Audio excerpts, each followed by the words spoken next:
I've heard a lot of really good things tonight. I want to get to our presentation because I want to be respectful of your time, and I don't want anyone to miss this. One of the things that I do want to mention before you leave, we have a new budget frequently asked questions. It's on our website. It got up this afternoon. I have printed copy for you here tonight that I'd love for you to take with you so that when people ask you questions, you are armed with some answers. Because if you read my column that came out today also, school finance is, there are basic principles that are pretty simple, but it is very complicated in some areas. And so it's not as simple as your household budget, and it's not as simple as many business budgets. And so I want everyone to have some of that information. I want to introduce the Center for Communication Engagement. We entered into a partnership with them, with our district, a few months ago. And I want to introduce these two ladies because they have a long history of working with school districts and trying to help them get where they want to go. And they are PR experts, but they've worked with school districts. And Kathleen Kennedy and Shelley Hickman, I want to introduce them, and they've got a presentation for you regarding what they could do for us. Thank you. I hope my voice lasts through this whole presentation. You talked to Mike yesterday, Dr. Simpson, and I had zero voice yesterday, so I'm hoping this evening it's a little bit better. I'm Kathleen Kennedy, and I am the president for the Center for Communication and Engagement. I started my own company this summer after 7 years with Oklahoma City Public Schools as the executive director of communications, and I wanted to continue working with schools. I knew that, and so some of you may have seen Shelley Hickman, my partner, on the news in the last 2 weeks. She works for Norman Public Schools full-time and with me on the evenings and weekends, and when I try to call her during the day to take some time off. But we are veteran communicators, and we wanted to go out and help school districts communicate.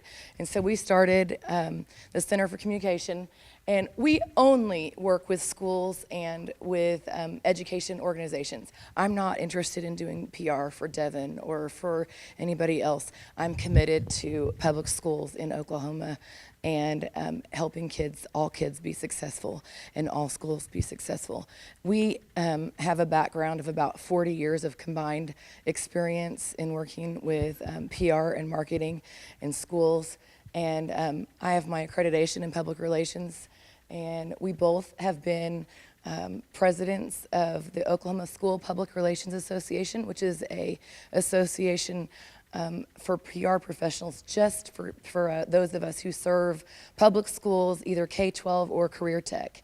And the two of us, since we've been in the industry for a long time, have access to every professional that we need to call on, whether that be designers or videographers, to provide all kinds of turnkey things, web developers. And then the other people that we have relationships with would be the media. Shelley has them in her hip pocket from this last week. I know plenty from my time with Oklahoma City Public Schools. And then we also are very familiar with school attorneys, and you can't do anything in education without working with your attorney. So there's never a no comment situation, which we teach our superintendents and our board members, because you can always make that sound a little bit better than no comment. So anyways, what we're here to talk to you about today, though, and I've really, really been enjoying the conversation. And I looked at Dr. Simpson at one point, and I'm like, yeah, I'm ready to get up, because things that you all have covered is what I put in my presentation that we think that you guys need as a community to move forward and win a school bond election. So some of the things, and I got on the phone with him. We weren't hired to be, work on this last bond election, but I I watched from a distance. I watched the night of. I was constantly pushing that button, trying to reload the votes as they were coming in and seeing where everybody was. And I was like, wow, they're really close. They are close. But you got to have the supermajority in public education. And so, you know, what I did say was, we're close, we're really close, and so what we need to do is we need to focus on the group in the middle. We need to get out and really dig in to what this group in the middle that didn't vote, but could have been swing voters, and find out the research behind that. One of the things that as PR practitioners that you do that drives quantitative information is going in and researching. And you have to spend some money doing some research. You need to be polling. This is a true campaign. This isn't just, we're not, you know, you're asking, you need more than $800,000 to run, to fix up the buildings. You can't do that without professional research. You have to understand what people think of your district. You have to understand what makes them tick. So we're going to go through some things. Number one would be the research. Number two is we've got to analyze that research. We've got to find out where those gaps are. What is it that we need to be looking at to run our campaign successfully?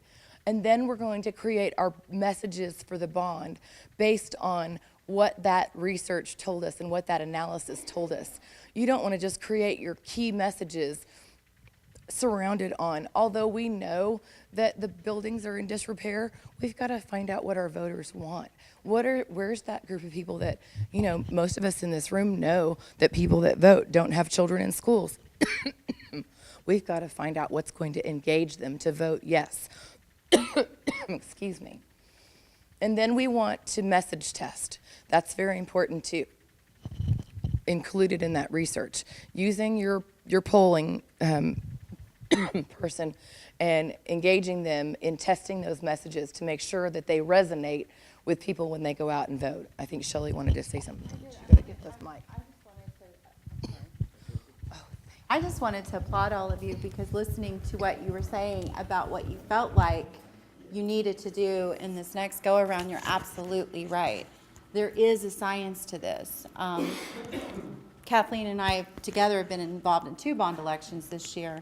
In February, we ran a bond election in Norman.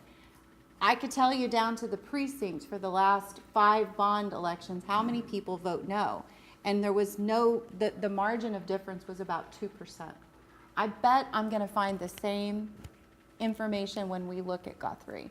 And looking at the glass half full, you've got 7 past bond elections to draw that data from.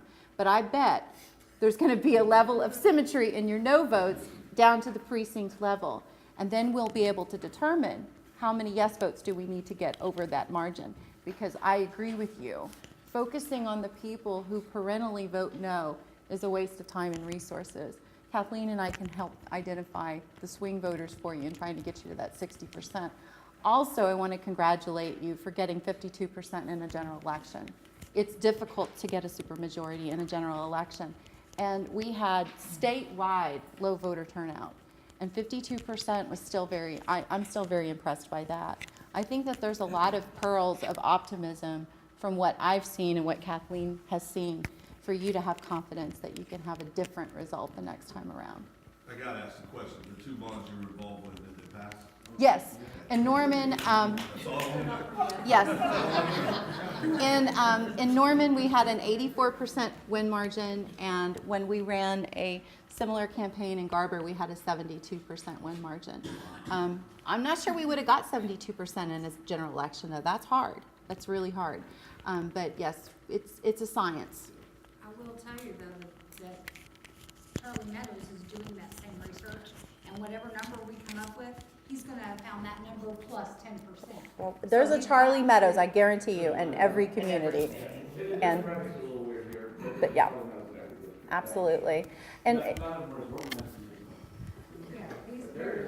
But what we're proposing to you is, you guys have all been talking about it tonight. You've been talking about all these ideas, but we've put it together in a plan. And it's very precise, It is very prescribed, and it is very professional, because we want it to be a professional campaign, but there are very much elements of knocking on doors. There are very much advocacy parts to this, and we're going to suggest to you, and you'll see it here in a minute, engaging every component of your community, every different area of your community, and getting them involved in where they feel they are passionate about, and getting their boots on the ground, because it is not going to just work by doing social media. I think that's a misnomer in today's world, is that you can just throw up some Facebook and some Twitter and some posting, and we all know that in this room, it's not gonna work. You've gotta do a little bit of everything, and so I've been, like I said, kind of watching and also studying and researching Guthrie. And what I'm going to suggest for you is not necessarily what's going to work in another community. It's very much a customizable program for your community. It's not one size fits all. So we want to create a branded campaign with deliverables, which would be, and I say a logo, but it's going to be, whatever it is that we have a graphic designer come up with that represents your moving forward, whether it's the pride of Guthrie, whether it's, whatever that kind of piece is. And then we'll create all of the marketing pieces around that, and using those with all of our print, our web, our social media. Anything that we do will be branded, will all look the same. Everybody will be speaking out of the same hymnal, if you will. We will all have the same playbook. If those for our sports people, we are all going to have a playbook, and it will call us and it will tell us what our shots are. So developing our bond messaging. So we're going to use all of the research that we gather from our voters, and we're going to find out what issues they support. Those are really going to be key in where we move your messaging and how we create very campaign specific messaging. And with that, it's going to be how you tell how your bond projects were selected. And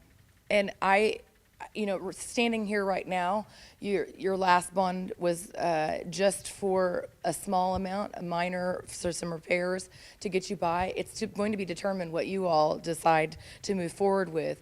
But what we have to do is to figure out from our research where people are going to be emotionally invested in that, and then bring them along on the points that they care about throughout the campaign, and create that messaging around them. And the FAQ that we have and the financing, we've got to do a really good job of explaining how that works. And so actually we started with the FAQs and how we explain school financing. Message distribution. Target marketing, focusing on your middle group of voters. That's where we've suggested. I said, and Dr. Simpson said, you moved, was it 1,200, 1,500 new voters, yes voters? That's huge and significant. Where we need to go next is to the people that were right underneath them that we're going to swing, and we need to move them over into this category. We're not going to focus on the people that are going to say no. That is a waste of time.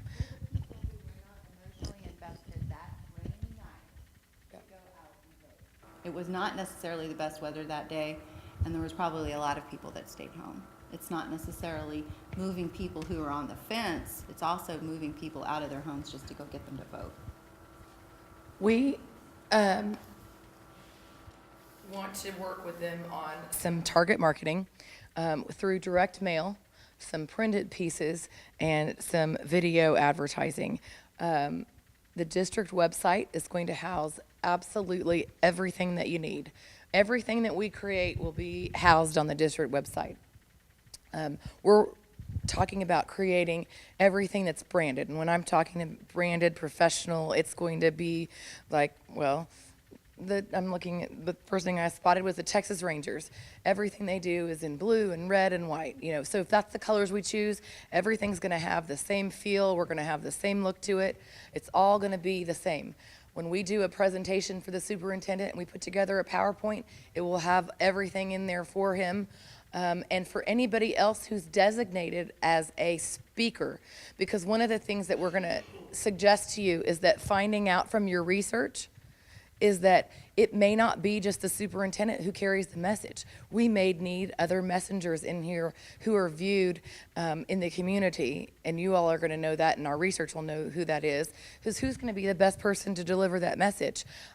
We learned that from our research. Somebody had a question. My question is, how can you put that on a district website without being able to say you need to go vote? What is legal for the district? The district can advocate for getting out the vote. The district can advocate for the projects themselves and the importance that they are for the community and for the school district. What the superintendent and the district employees as well cannot do is say, go vote yes. So You what can if- do everything but say, go vote yes. So what if you weren't paid by the district? If you are not an employee of the You know, district, if you guys weren't and you developed the plan where you could say yes, you could persuade people specifically to vote yes using that. This is a marketing tool. yeah, Right. so So we can give you the, like, one of the things that we have perennially done in Norman is we've done everything that the superintendent tried to do here, which is get out there, do the community presentations, have things on the website and so forth. But we had a vote for yes kids campaign, which was like Friends of Guthrie, and Yeah. they Yeah, carried. that's obviously not they how it's on the carried. website. They Okay. they would take the same deliverables that we had on the website, slap a vote yes on it, and That's what I go give wanted. that to their friends, and that is perfectly legal. Yeah, yeah. That's- Sorry, that's- when I say everything, That's what I wanted to know. Yes, get a lot of there's going to stickers. be in here, you've got your advocacy groups that we can arm them with the go vote yes. We are not going to ever suggest to the school district that we should break the law, ever. Because then you'll need us more for the crisis PR that follows. And we both have our hands in that area, but don't want to. So the superintendent presentations and some videos, we're going to have suggest that we, when we go out and do presentations, that you use those in combination. Get out the vote committee. That's going to be your instrumental people on the ground. And what we're talking about is your people knocking doors. You're going to have to go back to the grassroots days when they're knocking door to door. Make sure you go vote tomorrow. Here's some. I've worked on campaigns where I've gone door to door. We've taken rosters and we checked off doors that we went by to the registered voters. You don't have to go to everybody's house. You go to the registered voters' houses and you make sure that they're going to go out and go vote. And you hand them something. They see you face to face. 18-year-olds, you got to do the voter registration. You talked about it at the high school, but there's other places in the community where people aren't registered to vote. So we need to be getting everybody registered to vote. Absentee ballot. Okay, so one of the people that Shelley and I know from our years and years of being in the school PR business are our friends in Enid. And Enid was a lot like Guthrie. I'm not saying exactly like Guthrie, but in circumstances situations were similar. Haven't passed bond issue, and then they went, was it 4 years ago, in front of their community, and they passed the largest bond issue in the history of Enid, and they are building new buildings, and they did very many of these same things. One of the hardest things that she said she focused on was the absentee ballots. She said that they really pushed hard for people to vote in advance. Go out, vote in advance. Get your vote out now. If you're not going to be here, vote in advance.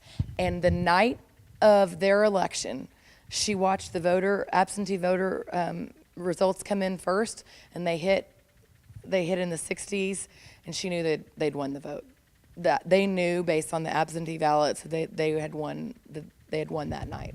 So we're suggesting that we work on some of that too. So I mean, you guys talked about these things all in different components, and I love it because I was sitting there and I'm like, they're all in my one presentation and bundled together. Advocacy groups represented by your project areas. So you've got your band parents that are out there, instead of fundraising money, they are getting people to vote because they're going to get an X percent. I'm just saying, if they get something from the bond, they can help carry the message to the other band parents or their neighbors or the people that they're standing in line who they overhear talking about the bond issue at the grocery store. They're able to tell them, oh, no, we get, and they're going to change that. They're going to be the educators. So every person, every group that's in that bond area needs to have their own set of strategic messaging points, and that's who we're suggesting carries those messages. Yes. If all of those organizations, or they just have to say go vote.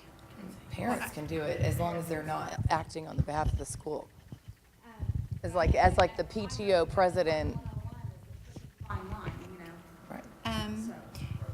And I think it also goes to how fair you are with any kind of email or contact lists you share, directory information. But like in Norman, every year we share directory information with our PTAs. Our PTAs can email parents and say whatever they want to say because they're not employees of the district, and so they can do that. But if the boosters, if the band and athletic boosters, if they have their own contact information, they can do whatever they would normally do in terms of trying to advocate for their programs or for the district or whatever.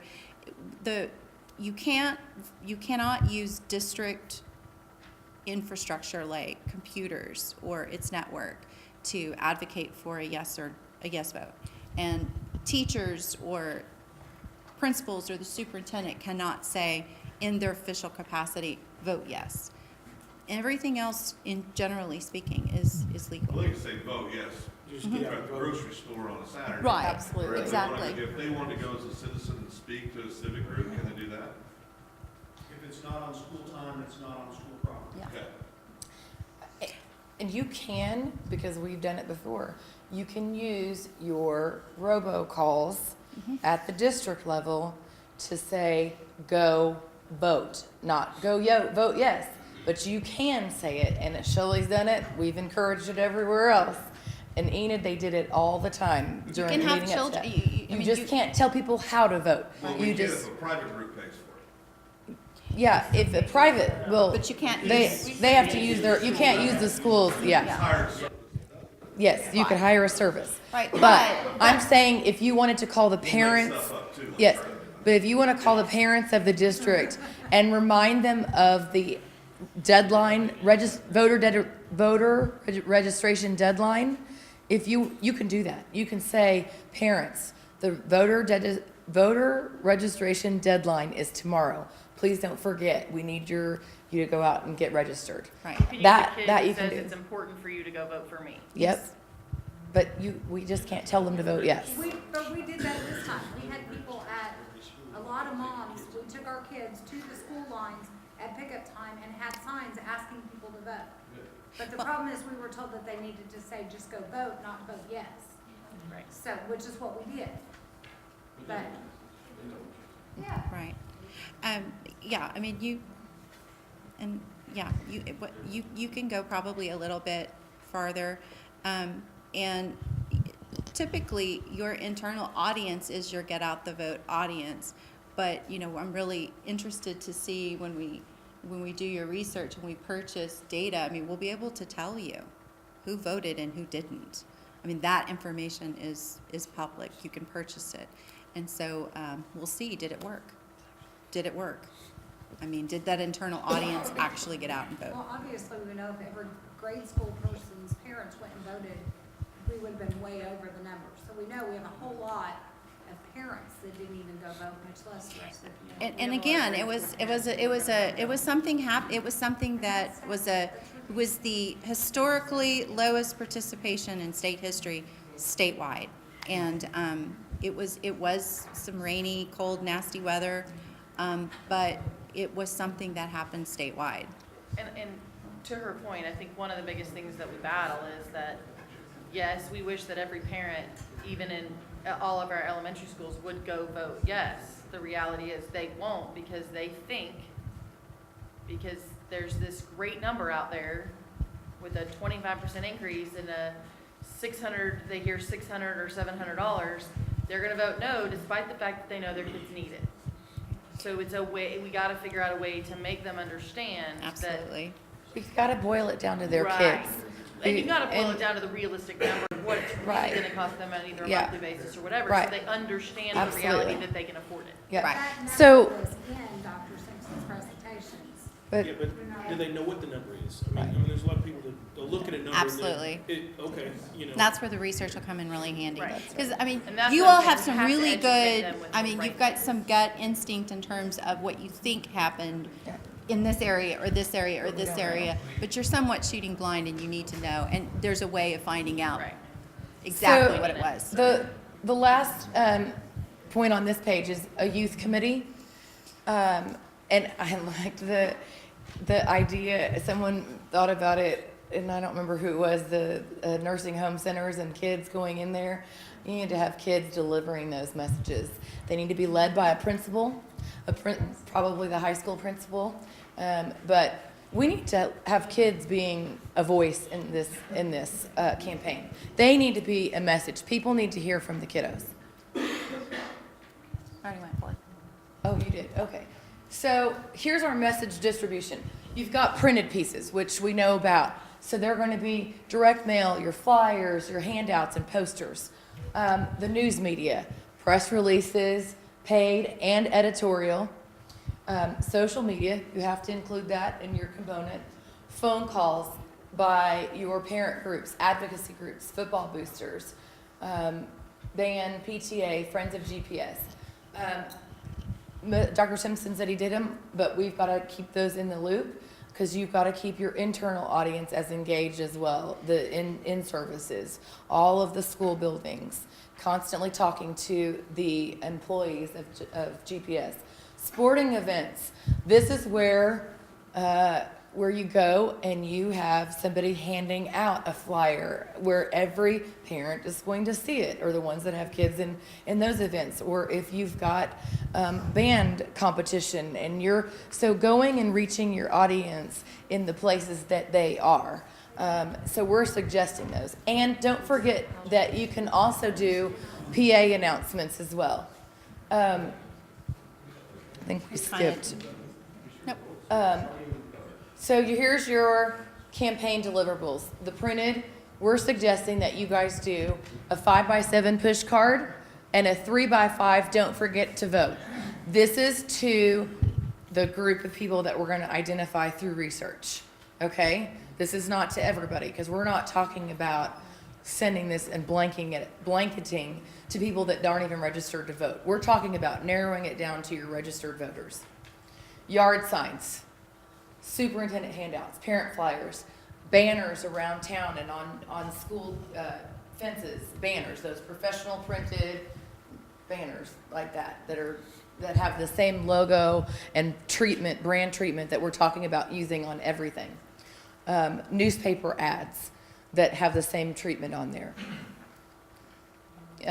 Newspaper articles. So we're talking about doing feature articles, having individuals in your community or those parents, the people that we identify that are going to carry the specific bond projects. Like we've all kind of said, this isn't Dr. Simpson's bond campaign, this is a community campaign. And so we need different spokespeople to come out and talk about that. So we're going to need different people in these different pieces. Videos. We think that you need some kids in your videos. She leaned over to me at one point when we were talking about kids and gave me some messaging. And it's like, I can see a kid in the school and talking about what they need and what will help them be successful. And so we want to use those. And we're not talking about long videos because people's attention spans nowadays are pretty short. You want bulleted, quick information. So short videos on your specific bond campaigns. Shelley, if you guys haven't seen it, did a great video series for Norman Public Schools. Bus tours. So you want to see the difference between what you could have and what you can't have? Let's go take a look at Edmond Public Schools and see what their newest facility looks like. Let's get a tour of people and go see what you could have if you pass this bond election. If you guys want a really great facility, let's tour it. Let's take some people that are on the fence. And it's just key people. We're not suggesting a bus tour of the whole community. We're talking about some people that are influential that are maybe on the fence. Let's move them. Yeah, please don't. We can go wherever you would like to go to see a new building. Enid, if you'd like. We feel the same about Edmond and Norman, actually. So crazy. On your subject of videos, Yes. being the PR professionals that you are, what is your thought process on, like, the day after bond failed, there were some teachers that were fairly emotional, and they took video of, like, water ruining Yes. the textbooks. I mean, is that too No. passive? Same way with- That's what I did with my videos. The week after, we had the school that we didn't have heat in, Yeah. and we had a letter that went out. We're gonna to use say- some of that. I, We're gonna um, propose using those pieces in one of the, Well, you gotta be careful though, Yeah. because, Right. because next thing we knew, our administrators were trying to freeze our children to death. I mean, there's a fine line. but, I mean, There- forget it was never colder than 56 in either building. but it's not My all, kids were in those classrooms, they survived. but your bond projects maybe not all be about repair either, so we're not gonna just focus in on Right. the roof leaking. I mean, I would suggest we break it down.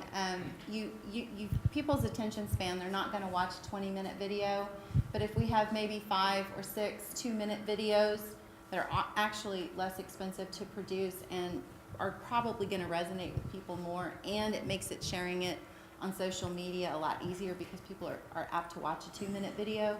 But there is a fine line in showing the need and then looking like you're exploiting it. And I think we can help you find where that line is. I mean, in Norman, we were trying to sell $50 million for 2 high schools. And our high schools are well achieving, and there's been a certain level of complacency in the community that they didn't need it. And I went in and I showed the leaking roofs, and I showed a teacher teaching a class with a big trash can where the water was dripping down while they were having class.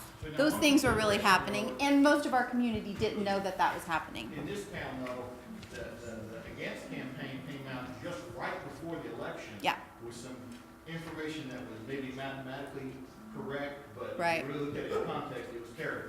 Well, And it was thing a lot. going for you next time around is you know what they're gonna do. Yeah, we know they're gonna wait till 3 days. They've done it every. Your ideas are good, but we gotta have some nimbleness that we can adapt and get the word out quick. to Which is let me get back on, and I think we're kind of running on time short, but let me go back to the research part. So I'm gonna jump into sorry, so I don't want anyone to miss this piece, because that goes to your point about knowing the end, like how to maneuver in that and being flexible enough on your campaign to know what to do when you have some opposition towards the middle or the end of your campaign, or in that last leg of the race. So we're all in that research. Now you can flip to the cost slide, because I'm gonna show you where we're putting it. We're suggesting research. Y'all are gonna take a deep breath. Research, $25,000 to $40,000. Why is it that? It is because I'm suggesting that we're going to survey your community of voters twice. Once at the beginning and once in that time period, so that we can identify anything that's going awry in the middle and make sure that we adjust our course if we need to and move them. Because your research is critical. Research is where we find out everything about your voters. Message development and testing is at the beginning. If we need to adjust that at the end, we will. Campaign, logo, marketing, and creation is about $2,000 to $3,000. Production for video, shooting and editing, $7,000 to $8,000. Yard signs, $1,500 to $2,500. Flyers, the printing, $1,000. Because we're not suggesting that you're going to go out and blanket all of the doors of every business. I'm going to give you those for strategic locations. Mailing services, to mail to those 5,600 people, and that's the number I used as a magic number twice, is about $3,000. Advertising, about $1,000 to $2,000. That's not where we're going to spend the majority of our money. Campaign writing, the management, and the oversight's $10,500. About 105 hours. The total cost The max, and this is max, y'all. I wanted you to have the high note. This is $75,000. The last page is your total. Go back. The last is, so that's the maximum. We're saying it could take, but we're projecting, we wanted to project high, but this is a comprehensive campaign that is built on research, analysis, and professional marketing and management and oversight. But that it also includes traditional methods of PR, grassroots, knocking on doors, to win your bond campaign. Yes. Where do these costs come in comparison to your recent campaigns that you've had success in? Well, Shelley, I'll have to talk to Norman. And the other campaign, when I said that these are created for you individually, it's not going to compare to Garber. We didn't do video. They didn't need it. They didn't need the kind of things that you guys need. So it's very prescribed per community. We do know that Enid had to spend about $150,000. In Norman, it's a different deal, and that's where it gets into every community is different. And to me, the biggest part about getting a bond election passed here is for this community to get used to your millages being at that. So the next time you come around, your taxes aren't going up, they're staying the same, so you continue that. That's the kind of luxury we've got in Norman. Our community is used to seeing that. I didn't have to do a lot of this. Plus, they had me on staff. If you were to price me out for the 2 months that I worked on the campaign, it would be a lot more than this. But I did do video. I did have a Vote for Yes committee. We did a lot of this, but because I'm in-house, it was obviously a little bit less. Can any of these costs be supplanted by volunteer effort? Absolutely. For instance, we did do a little bit of research on Norman, and the Norman Chamber of Commerce had indicated they were willing to subsidize some of the costs if we were going to need it. We just didn't end up needing it. Let me act, right now it's 100%. So 100%. Uh-huh. So 100% of the bonds that you have Worked on, we've worked passed. on, you have passed. So let me go back into who we were suggesting with research and using. I've worked with the Shepherd Group in Oklahoma City. Sometimes they're known as Sooner Poll. You may have heard them. They are traditionally very conservative and used by a lot of conservative groups in Oklahoma to do their opinion polling. But they're very, very good. He's very good at knowing what he does. He's very good at, and he's done public polling for so long that he's very well respected. He can do it in English and Spanish. If you have voters that are talking in Spanish, I did in Oklahoma City. I used him. Guthrie. Huh? Yeah, He does. We got our own. you have your own language. But that's who we use and who's respected, and that's the firm that I've quoted you guys on. Yes. I have a quick question, because you made a valid point. One of the things that I know at least I'm concerned about, because I hear, when I've sat in these groups and I hear this, how long is what do you call it? How long it's gonna last? And they talked about that all the time, and you talked about one of the things that I wish we would address more in the sense of, once we get our millage up, the key is to keep it there. Right. But everybody wants to talk about when it's going to end, and it's like it shouldn't. Like what I want to say is it shouldn't ever end. But so how do we get that to be part of this, where we while we're making them understand that yes, this bond has to pass, also understand that it has to be sustained. We have to continue to keep that millage up. We never want to not pass a bond. We I never don't want want to give you guys this. I've got this concept in my head, and I really see students carrying a lot of your message, and I see students of different ages. And when I'm in Guthrie, I'm immediately struck every time I'm here. You're surrounded by this rich history, and I've just got this vision in my head of kids going, I live in a town with rich history, but what will be my future? And I want to know what the future is for the 17-year-old, for the 14-year-old, for the 12-year-old, for the 5-year-old, for the 2-year-old. And I think that will help Superintendent Simpson a lot, because you do need to get that ingrained into this community, that just like if you don't do anything for your house for 20 years, it's not going to look very good. You've got to get into a system of capital improvement in Guthrie where you're taking care of your facilities. So you think attacking, well, not attacking, but, with more of an emotional approach, is that what you're looking for in Guthrie? I know you've got to educate people, but is it? I think you have to is make this the community- connection for I mean, 'cause people. it's by district, I'm sure, but is this community, would you approach this community with more of an emotional? I think you've got two things in this community. I do think that that a bond election, there, like I said, there is a science to it. And in most successful bond elections, you do have to make a connection with the community about the children and their future and how you're tying that together. But also, it's an economic development issue. You want to have the type of facilities that attract residents to Guthrie who want to have a business here. And I think it's two-pronged. It's definitely two-pronged. Do a good job of reaching everybody. And so, yeah, there's Yeah. a balance. But you need to know that there's also a huge group of people in this community that don't want this community Yes, to grow. yes. Okay? We have the, They- yes. They don't It's want in to let Norman, any too. outside businesses in. Yeah. They don't want the community to grow. They would rather our property values and everything look like a shambles. Right. Keep anybody else out because they don't want it. I know this is like being videoed, and I'm kind of a little worried because if it ever gets to Norman, I have the same number of no votes, and it's the same community of voters. And I know why some of them vote no, and it's not that I disrespect them for voting no, but I do know that they are going to vote no no matter what I say, no matter what I do. And so They I'm, have some yes voters in this town, but still don't want the bigger the better. That's why we said don't take people to Edmond, because they have this vision of everything that's happening in Edmond encroaching on our. right. And what I meant by economic development, it was maintaining the businesses and the infrastructure that you do have. Absolutely. Should we try and Yes. meet in the middle of Absolutely. January or so, end of January?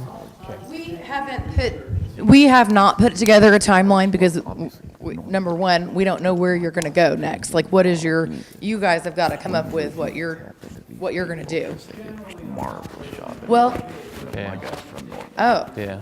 so Shelley ran her last bond election in, what, a month? Write a check. Yeah. December, and I worked for 5 weeks on the deliverables, and we had our election in February. I had about 2 months in, And neither did our superintendent and a lot of people involved in it. I think with what's happened here, and obviously you've got the 6 months before you can call for another one. I think you need to take your time on the research. I don't think you guys should rush it, but you can consolidate the campaign period probably to 4 to 6 weeks if you had to, but you don't want to. You want to be have a thorough and meaningful research phase. thank you. Thank you so much.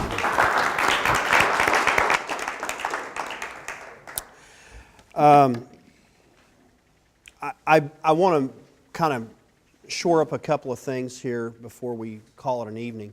One of the things that I wanted to mention, we've had some discussion with the school board, and we're working toward developing some community meetings in the southern portion of our school district, which I think will allow us to reach out to get a better feel for what the concerns are down there, and how to engage people that live south of Guthrie but don't have students involved in our school district. And also we want to engage the parents that have students in our school district, of course, but there are lots of voters in that portion of our school district that are not engaged with our community, with our school district, and we've got to reach out to them. That's one of the things that we've talked about that we're planning to do. Another thing that I do want to mention, when I first was made aware of the cost of the proposal and what we've got in front of us, I made a call to an elected official that has run campaigns of this nature before, to do a little cost comparison, and that person informed me that that was about right. That's about what it costs, especially with the research. And then the interesting thing that was shared tonight was the cost of what Enid spent on something like this. You know, the thing that, in order to turn the direction of this district, it will not be free, and it's going to require a lot of legwork on everyone's part, and it will also require some financial support. And I think that's something that we have to be upfront about, and we have to recognize and begin to address. I received some suggestions from a person that I in this community that I've turned to on many occasions, that understands this community pretty well and understands our school district pretty well. I received those yesterday, and one of the things that I heard was to begin collecting our database today and begin preparation for the next bond election today, and the campaign doesn't have to start outside of a month, but begin the preparation today. And so it was very timely for our meeting tonight, and I appreciate Kathleen and Shelley tonight for being here, driving up on a foggy evening to Logan County. We have engaged their firm. We use them they're engaged on an hourly basis. We pay them for things that we need done. It's not their work is not very expensive for what we've asked them to do on the other things up to this point, and I can assure you that it's been top notch. And I appreciate what they've set in front of us tonight. The evening is getting late, and I want to be respectful of everyone's time. And I would ask that if we have another meeting like this, which I would expect sometime after the first of the year, I would ask for your support then. But one thing in closing, and if everyone has signed in, and also we've circulated the budget frequently asked questions. One of the things that I want to do at this time, I want to thank Richard Hendricks for hosting this. This is a community center. It's turning into a community center, and I think it's a wonderful resource that we have in Guthrie. And it's not just because I sit on their board, but this center deserves our support as well. This is a treasure in our community, and a lot of that belongs to the tireless work of Richard. And he's a former school teacher, coach, and administrator. And when I asked him to have this meeting here, he didn't bat an eye and said yes. And I appreciate that. And if there's nothing else tonight, let's call it an evening, I think.